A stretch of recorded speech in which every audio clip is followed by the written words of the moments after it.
Salut César. Salut Maria-José. Ça va? Ça va e toi? Ça va.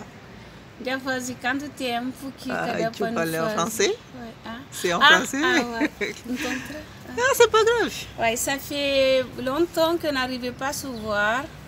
Aujourd'hui, on voit qu'on n'arrivait pas encore. On est venu ici, on est aux côtés de notre église, Saint-Pierre-Saint-Paul.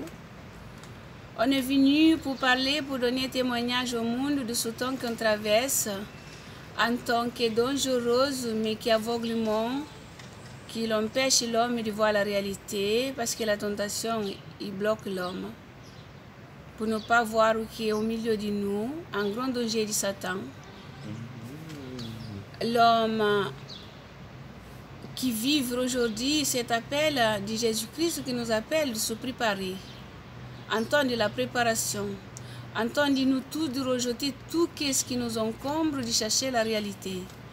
La réalité de notre baptême, quand il nous avait dit, notre baptême nous dit oui, je crois, il règne sur le mal. Alors, et c'est le temps de chercher le vrai chemin, de rentrer dans le combat de la foi, parce que ce n'est pas celle qu'on vit avec qui nous sommes là présents. Il y a les choses cachées qui cachent l'esprit de l'homme, que l'homme vive aveuglement, sans faire attention, que nous sommes dans une grande dangerosité. Le monde est à la pente. C'est l'homme de veiller et de regarder cet appel. Déjà, la lecture du dimanche qui nous a parlé, cette parabole, une parabole bien claire. Il nous a dit celle qui est bonne, celle qui n'est pas bonne. Celle qui l'homme doit garder, celle qui l'homme ne doit pas garder. Celle que Dieu y garde. C'est celle qui l'a simée, c'est Jésus. Mais le malin, il est venu simer le mauvais au milieu, ensemble. Celle qu'on découvre, elle est dans notre propre église. Entre nos frères, entre nous-mêmes, on voit des choses qui se passent très graves. Ces hommes qui vivent la sorcellerie et de la brucherie, ces hommes ils sont bouchés par le mal pour ne pas comprendre. Ils ferment les oreilles, ils bouchent les oreilles, ils bouchent les yeux. Ils vivent aveuglement, ils croient que Dieu, il ne voit rien, et Dieu, il voit tout. On fait juste un petit avertissement. Ça, c'est du Jude. On va lire ce message. Avertissement et les recommandations. Quant à vous, mes chers amis, souvenez-vous de ce que l'apôtre de notre Seigneur Jésus-Christ vous annonçait autrefois. Ils vous ont dit, en effet, à la fin du temps, il y aura des gens qui se moqueront de vous, ils verront selon les mauvais désirs. Les voilà, ceux qui causent des divisions, ils sont dominés par leur instante de non pas l'Esprit de Dieu. Mais vous, chers amis, continuez à fonder votre vie sur votre très sainte foi. Priez avec la puissance du Saint-Esprit. Maintiens-vous dans l'amour de Dieu et en attendant que notre Seigneur Jésus-Christ, dans sa bonté, vous accorde la vie éternelle. Ayez pitié de ceux qui haïssent, qui hésitent, et qu'il y a d'autres qui vous pouvez sauver, et les arrachant de feu. Il y a d'autres encore, montrez également que la petite ont une pitié mêlée de crainte, invitez tous contact, même avec leurs vêtements tachés par leur passion humaine. Louange finale à celui qui peut vous garder de toutes chutes et vous faire paraître sans défaut et plein de joie en sa glorieuse présence à Dieu, au Dieu unique, notre Sauveur, par Jésus-Christ notre Seigneur, sont la gloire, la grandeur, la puissance, l'autorité, depuis de toujours, maintenant et pour toujours. Amen. Amen. On va regarder ces Jude, c'est du chapitre le 1, c'est le 17, jusqu'à le final, il était au 24. Cette parole très importante à l'avertissement de la fin du temps, qu'on est clair, on est rentré dans, le monde va mal, ce monde a besoin que les hommes découvrent la réalité et qui voient le danger et la pente que nous sommes.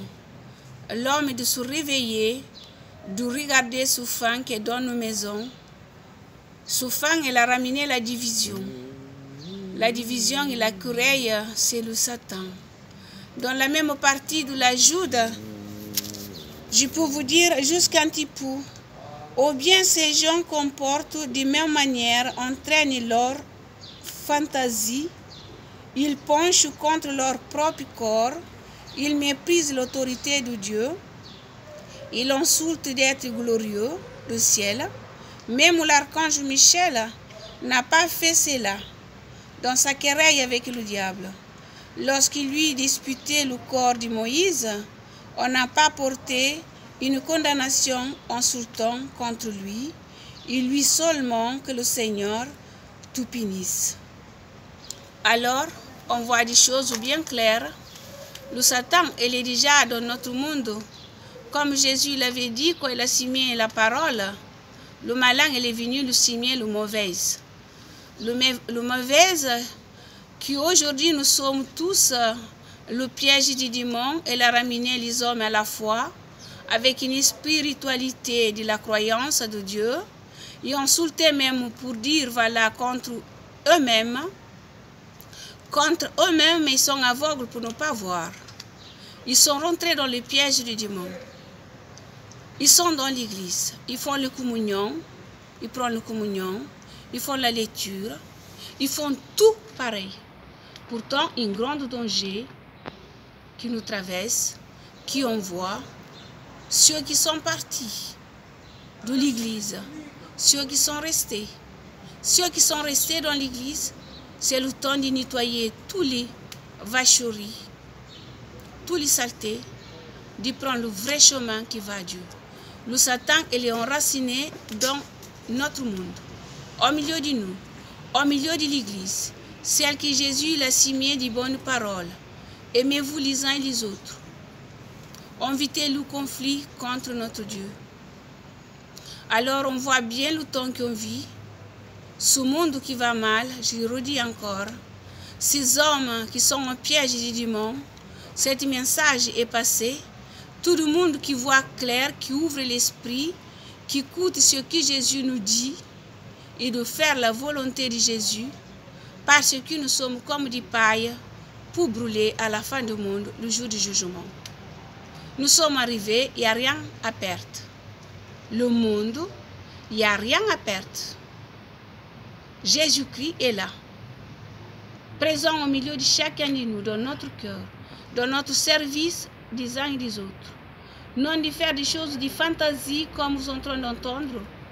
Fantaisie, de se montrer, de faire des semblants. À l'intérieur, ce n'est pas ça que Dieu nous appelle. Dieu ne nous appelle pas les images comme on est dans l'immeuble là, devant la maison. Non. Ou devant l'église. Non, ce n'est pas ça. Il nous demande l'intérieur de nous-mêmes. Où qu'on est pour les uns pour les autres. Où qu'on fait pour nos propres frères. Aujourd'hui, ce monde est masqué. Même dans les apôtres, il nous a dit, ce temps qui est là, ces choses qui font honte à parler, cette chose, elle est là.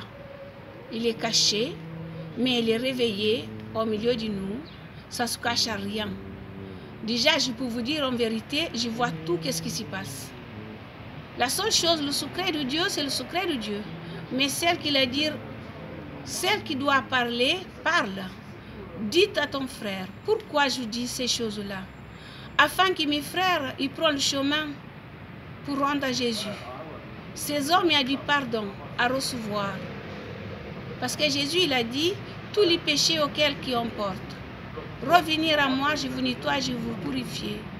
Aujourd'hui, ce temps qu'on vit, c'est le temps de se nettoyer, de purifier avant qu'il soit trop tard. Amen. Parce qu'il nous dit des choses claires, comme il nous dit que la porte se ferme. La porte se ferme. Le mal, il va boucher dans l'œil de l'homme. Que l'homme, il croit qu'on est bien en sécurité. Le diable va mettre l'homme en sécurité avec la croyance. Ils prennent des communions. Ils font des choses dans l'église, mais du faussement. Il assure la personne, pourtant il met la personne pour mieux d'en faire. Ouvre-nous les yeux. Ce chemin-là, ce n'est pas le chemin de Dieu.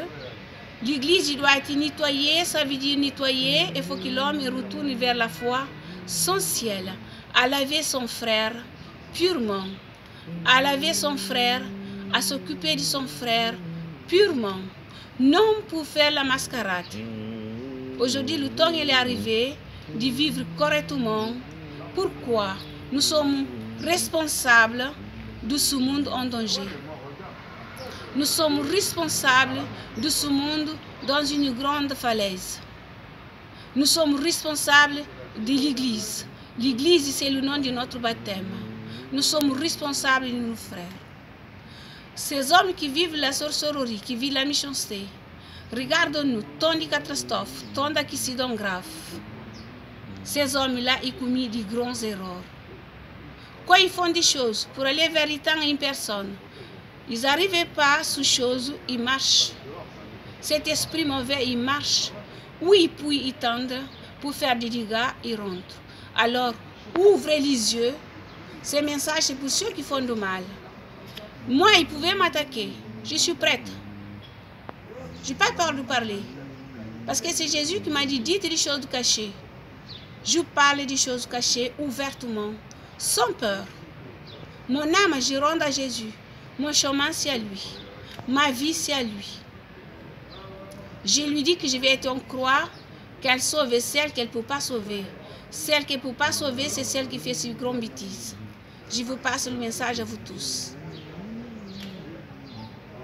Aujourd'hui, tous les chrétiens, ils sont responsables de leur propre famille. Tous les chrétiens, ils sont responsables de leur propre voisin. Tous les chrétiens, ils sont responsables du pays où ils habitent. Tous les chrétiens, un chrétien, c'est un chrétien. Ce n'est pas un chrétien pour dire le nom du chrétien, pour faire toutes les choses cachées. On doit faire des choses à la réalité qui correspondent à notre Dieu. Amen. Amen.